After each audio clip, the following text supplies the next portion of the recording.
በወንበር መቀመጥ ዕዳ ነው። አባት መሆን ሌላውን አጽናንቶ ራስ መጽናኛ ደግሞ ይቸግራል። የዚያን ጊዜ መጽናኛ የቅዱስ ዳዊት መዝሙር ነው እና ያልሆነ ሰው ስልክ ቢደውልላችሁ ማለት ሰው ስልክ ደውሎ ቢያስፈራራችሁ፣ ሰው በስልክ ቢሰድባችሁ፣ ያመናችሁት ቢከዳችሁ፣ አደጋ ወደ እናንተ እየመጣ እንደሆነ ብትሰሙ ከዳዊት መዝሙር አንድ አውጥታችሁ አንብቡ። እዚህ የመጣችሁት ለሕክምና ነው እንጂ እንደ አሬዎስፋጎስ አደባባይ የሚባል አለ ግሪክ ውስጥ። ዛሬ ምን አዲስ ፍልስፍና ይነገር ይሆን ተብሎ ህዝቡ ሁሉ አዲስ ወሬ ለማዳመጥ የሚሄድበት ነው። ስለዚህ መምህር ገሌ ምን ይሰብክ ይሆን ብላችሁ መቼስ አልመጣችሁም። ከብዙ ስራችሁ ከጠበበ ሰዓታችሁ ምናልባትም አንዳንዶቻችሁ ለመኖር ከተቸገራችሁበት ሳንቲማችሁ በታክሲ አውጥታችሁ ነው የምትመጡት። ይህንን እረዳለሁ። እኔ አንዳንድ ጊዜ የገጠር ሰው ያሳዝነኛል፣ አንዳንድ ጊዜ የከተማ ሰው ያሳዝነኛል። የገጠር ሰው የሚያሳዝነኝ በሚያሳዝንበት ነው፣ ለእነሱ ነግራቸዋለሁ። የከተማ ሰው አንዳንድ ጊዜ የሚያሳዝነኝ ደግሞ በተለይ ታክሲ የሚሰለፍ ሰው ያሳዝነኛል። እውነቴን አይደል የምነግራችሁ፣ አልዋሽም።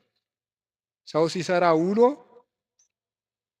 ቤቱ ለመግባት ደግሞ ታክሲ ተሰልፎ ብር ይዞም ለካ ደግሞ መሄድ ያቅታል። ወረፋው ደግሞ 1 ሰዓት 2 ሰዓት ደግሞ ይፈጃል። እንደገና ሄዶ ምን ብሎ ታክሲውም ተወዷል አሉ።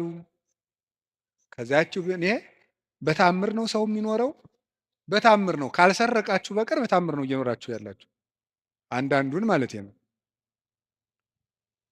እና በዚህ ሁሉ ነገር መሀል የመጣችሁት ለሕክምና ነው። ሊታከም የሄደ ሰው የታዘዘለትን መድኃኒት ሲውጥ ነው ድህነት የሚያገኘው። አሁን የምነግራችሁን ነገር አድርጉት፣ እረፍት ታገኛላችሁ። በተጨነቃችሁ ጊዜ ሞባይላችሁን ከፍታችሁ የሆነ ነገር ወደ ማዳመጥ አትሂዱ። መዝሙረ ዳዊት መኪና ያላችሁ ሰዎች ካላችሁ መኪናችሁ ውስጥ እቤት እንዳለው ሁሉ መኪናችሁ ውስጥ ራሱ አንዱን ችሎ የማይወርድ አንድ መዝሙረ ዳዊት ቢኖራችሁ ጥሩ ነው። የሆነ ወረፋ እንኳን እስከምትጠብቁ የነዳጅ ወረፋም ሊሆን ይችላል አላውቅም። መኪና ውስጡ ናችሁ 3 መዝሙር ዘምሩ። መስሪያ ቤት ገብታችሁ ወረፋ እስኪደርሳችሁ 1 መዝሙርም ዘምሩ፣ የዳዊትን መዝሙር። ይገርማችኋል፣ መንገዳችሁ ሁሉ ብርሃን ይሆናል። እውነቴን ነው የምነግራችሁ።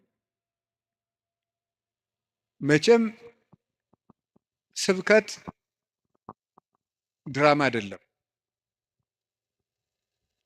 በቅድስና ሕይወታችን አባቶቻችን አንመስልም። በእውነት እኔ በግሌ ብዙ የጎደፉ ኃጢአቶች ይኖሩብኛል።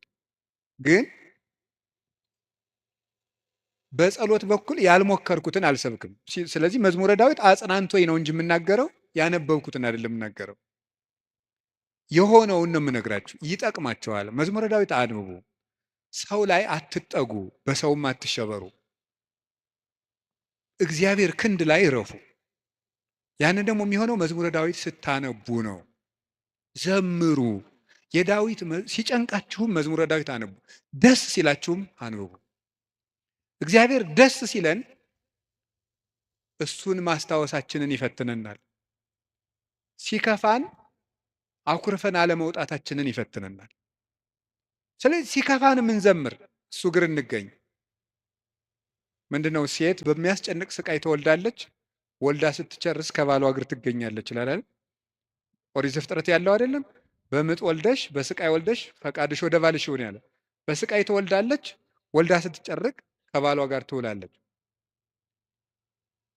ይሄ ማለት አንዲት ነፍስ በመከራ ተጨንቃም ከሙሽራዋ ክርስቶስ እግር ነው መገኘት ያለባት። ትርጉሙ ይሄ ነው፣ መንፈሳዊ ትርጉሙ። የቅዱስ ዳዊት መዝሙር ደግሜ ነው የምነግራችሁ። አሁን ምናልባት እዚህ ቤተክርስቲያን ውስጥ ተመልሼ ብመጣና ባስተምር ሌላ ቀንም ስለ መዝሙረ ዳዊት ልናገር እችላለሁ። ቅዱስ ዮሐንስ አፈወርቅ ምን ይላል? ስብከት እንዳሻሽል ከፈለጋችሁ እናንተ ያለባችሁን ችግር አሻሽሉ ብሏል። እናንተ በተመሳሳይ ሁኔታ እየኖራችሁ ተመሳሳይ ርዕስ አትስበከን አትበሉኝ። ስለዚህ የእናንተ ሕይወት መጀመሪያ የነገርኳችሁን ችግር ከለቀቀ አሁን ደግሞ አዲስ ስብከት ይዤ እመጣለሁ ይላል። ስለዚህ በዚህ ዘመን ሩቅ ነገር ምንድን ነው ቢባል ተስፋ ነው። ተቆጥቼ መስበክን ያሁን እየተውኩ መጥቻለሁ።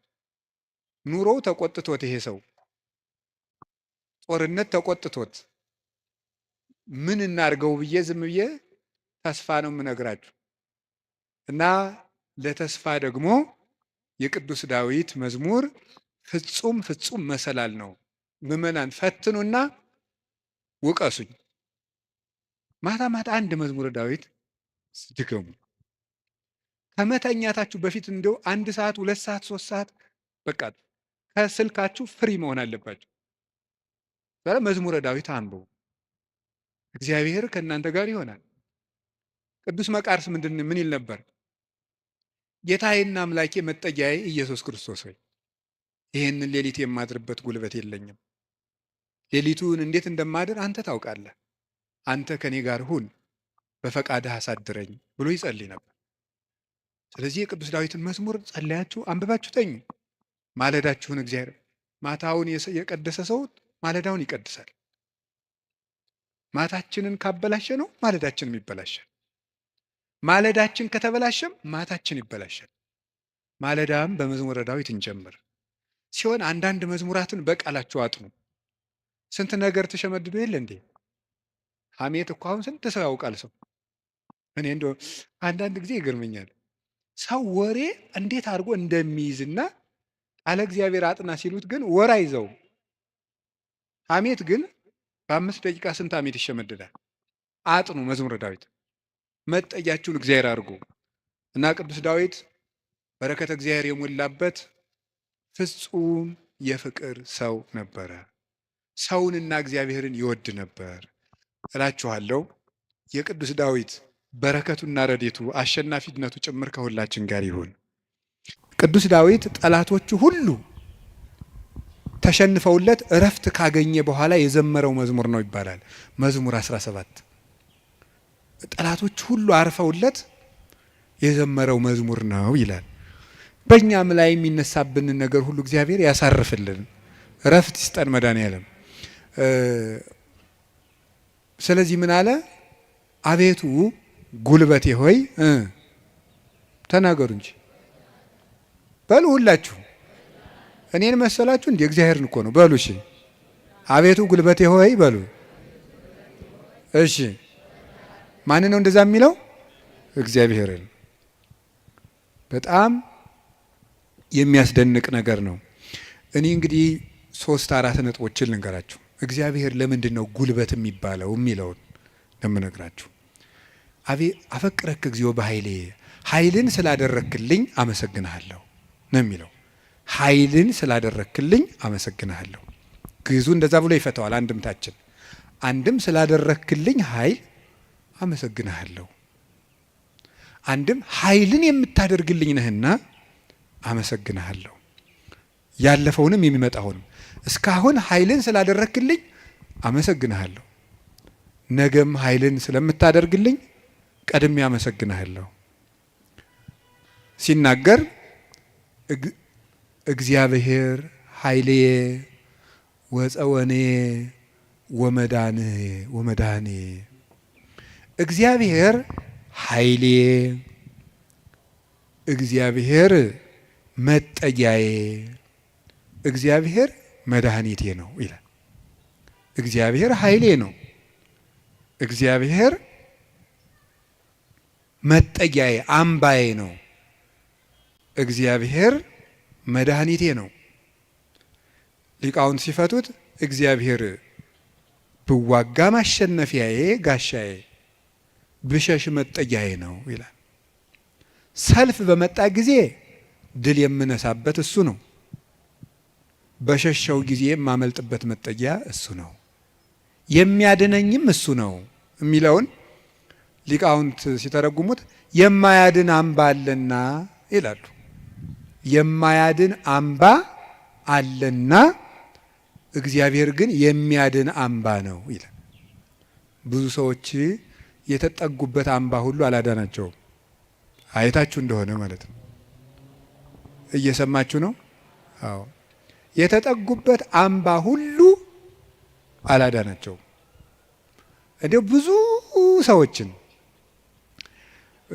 ሰው ሲያሰቃዩ የነበሩ ነገስታትን ሁሉ አንዳንድ ጊዜ ነገስታትን፣ ኃያላን ሰዎች፣ ንፉግ ባለጸጎች እነዚያን ሁሉ ታሪክ እንደው ቁጭ ብዬ ሳስበው ብዙዎቹ ያ ነገራቸው እንዳጠፋቸው ነው የምታዩት።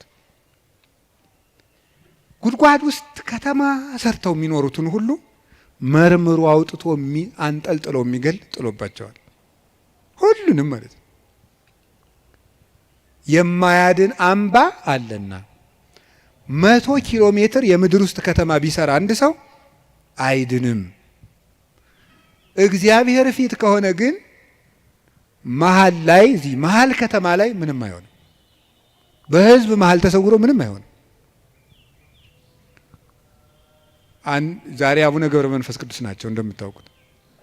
አቡነ ገብረ መንፈስ ቅዱስን አንዱ መነኩሴ ሂድና ጾም እንዲህ ያለ ቤተ ክርስቲያን ቅዳሴ ቀድሰን አሉት። አይ እንዴት አድርጎ ይሆናል? መነኩሴው በአብይ ጾም ከተማ ለከተማ እየዞረ ይሉኛል አሉ። ምእመናን ከባዶች ናቸው እኮ ለማማት አይደለም። እኔ ግን ምእመናን አንድ ነገር መናገር እፈልጋለሁ። እሱ ምንድን ነው? እኔ አሁን እግዚአብሔር ጸሎታችን አልሰማን ያለ የሚመስለን በካህናት ላይ ያላችሁ እምነት እየቀነሰ ስለመጣ ነው። እውነት ነው፣ እኛ ኃጢአት እንሰራለን። ግን ኃጢአታችን ለራሳችን ትታችሁት እናንተ በእግዚአብሔር ብታምኑ ትጠቀሙ ነበር። ግን ነውር ለቃሚ ሆናችኋል። ከዚያ የተነሳ አትጠቀሙ። እኔ አሁን ሰሞኑን አይቻለሁ። የሄድኩበት ሀገር ገብቶ ይቀድሳል። ቀድሶ ሲወጣ ሲጋራ እያጨሰ ነው የሚሄድ ቄሱ። አሁን የኢትዮጵያ ካህናት ይሄን ብታየው አትሰቅሉንም? መሀል ከተማ ላይ አይ ጳጳስ ሲያጨስ ነው አይቻለሁ። ጳጳስ እያጨሰ ምን ትላላችሁ እስቲ? አሁን ጳጳሱ ሲጋራ እያጨሰ ቡል እኔ ጳጳሳት ያጭሱ የሚል አዋጅ አልናገሩም። እነሱም አይሰሙኝም ብል ራሱ እነሱም አይሰሙም። የኛ ጳጳሳት እኔ አያደርጉም፣ አይሰሙም። ግን ማለት የፈለግኩት ሲጋራውን ቡል እያደረገ መጥተው እጁን ሳም አድርገው ይሄዳሉ ምእመናን። እኔ ባይኔ እኮ ነው ያየሁት። ትናንት ራሱ አይቻለሁ። ዛሬ ጠዋት ነው የገባሁት። እነሱ እንደዛ ነው የሚያደርጉት። እግዚአብሔር ጋር እንጂ ሰው ነውር ላይ አይደለም የሚንጠለጠሉት። ጉልበታችን መምጣት ያለበት ወደ እግዚአብሔር ነው። እንድንጠቀም መጠጊያ ማድረግ ያለብን እግዚአብሔርን ነው። የዘመን ጉዳይ እንጂ ማንም ሰው ከእግዚአብሔር ተለይቶ የተጠጋበት አምባ ሁሉ አይረባውም፣ አይጠቅመውም። ከእግዚአብሔር የተጠጋ ግን ይኸው ኤልዛቤልን ታውቋታላችሁ አይደለም?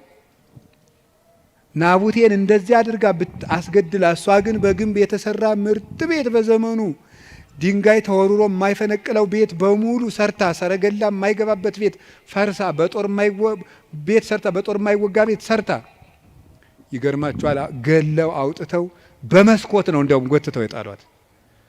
ደሟንም ውሻ ነው የላሰው። መጽሐፍ ቅዱስ ይናገራል። ይሄ የሚያድን አምባ እግዚአብሔር ነው።